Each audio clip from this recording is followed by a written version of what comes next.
Bienvenue sur Top Invest, la chaîne des top d'investissement. Ici, on parle licenciement d'entreprises de qualité. Avons-nous une opportunité d'investissement sur Publicis Group? C'est la question à laquelle on va essayer de répondre en se basant sur les états financiers de la compagnie. Je rappelle que ceci représente uniquement mon point de vue et non un conseil d'investissement. Et comme d'habitude, je me réserve le droit de me tromper. Donc, on a déjà eu à parler de cette compagnie ici il y a quelques temps, il y a très longtemps sur cette compagnie, sur cette chaîne-ci.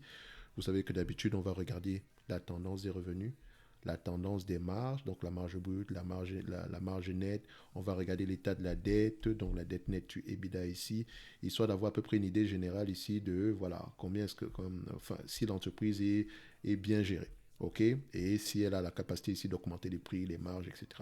Donc, pour cette vidéo-ci, on va essayer essentiellement répondre à la question de savoir combien est-ce que ça vaut, combien est-ce qu'on serait prêt à payer en date d'aujourd'hui sur les éléments quantitatifs qu'on a.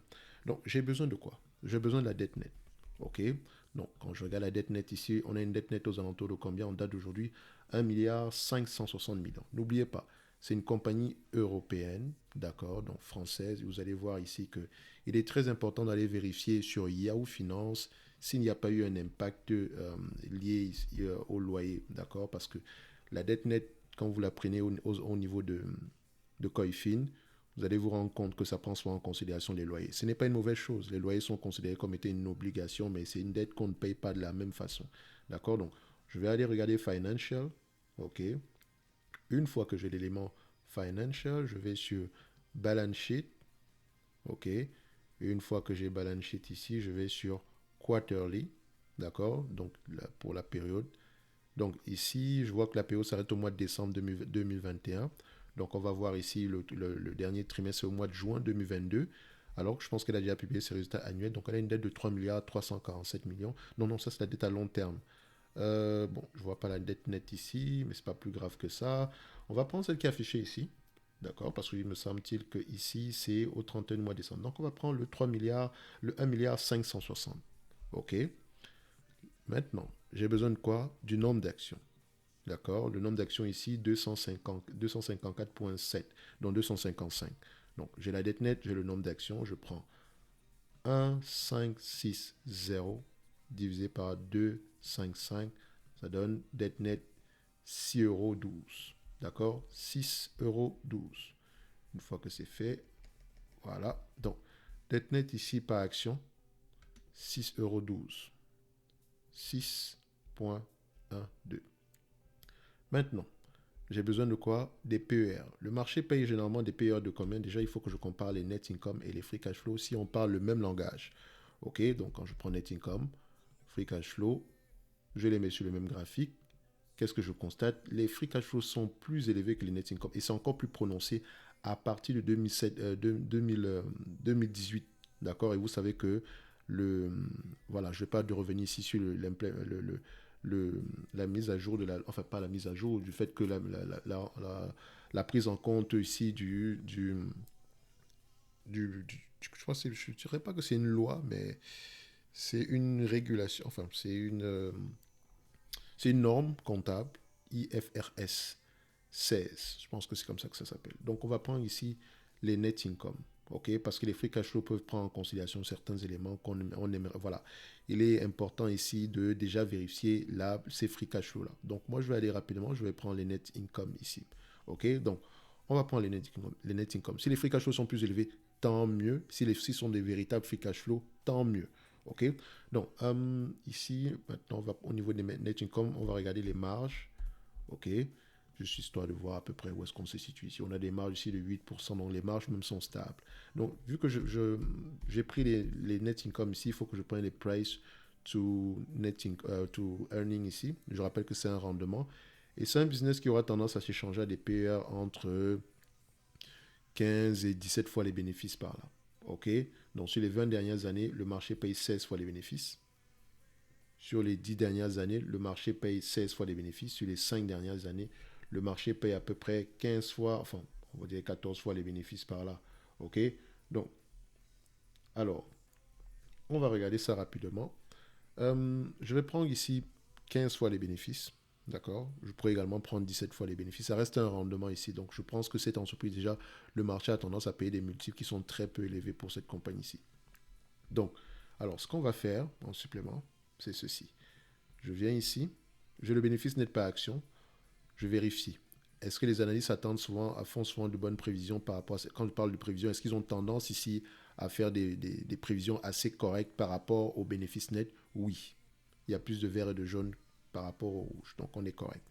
Donc, une fois que c'est le cas, je peux prendre ceci, d'accord, avec un degré de confiance un peu plus élevé, parce que c'est de ça qu'il s'agit. Maintenant, on s'attend en 2023 à combien? 6,51 €. Multiplié par combien? Multiplié par 15 fois les bénéfices. Je vais être gentil. Moi, la dette nette, 6,12 €. Ça donne au total 91 € l'action. 15 fois les bénéfices. 91 € l'action. 91. OK. Maintenant, je vais faire la même chose maintenant avec ce qui est attendu en 2025.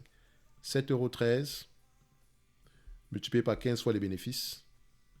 Moi, la dette nette, 6 points.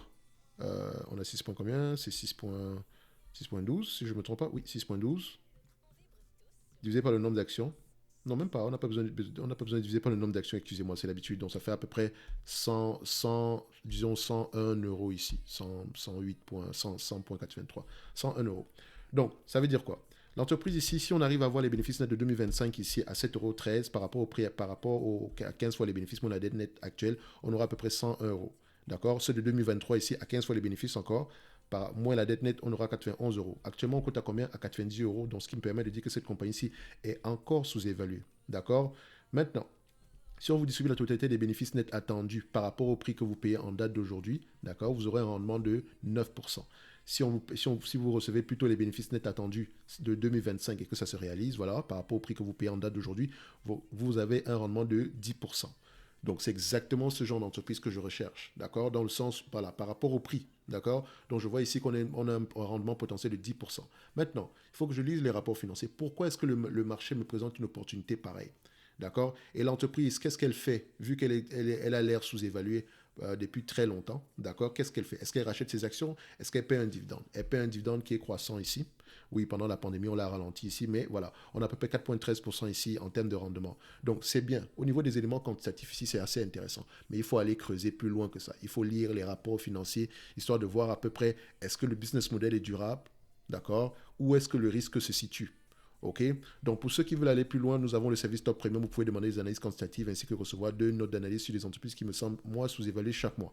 En se payant de ça ici, au courant du mois d'avril, vous allez obtenir sans frais supplémentaires, d'accord, la formation thématique ici, qui concerne ici comment analyser les banques, ainsi que comment lire les rapports financiers, pas les états financiers. Je parle des rapports financiers. Quelles sont les questions que vous devez poser quand vous lisez un rapport financier? Par où est-ce que vous devez commencer?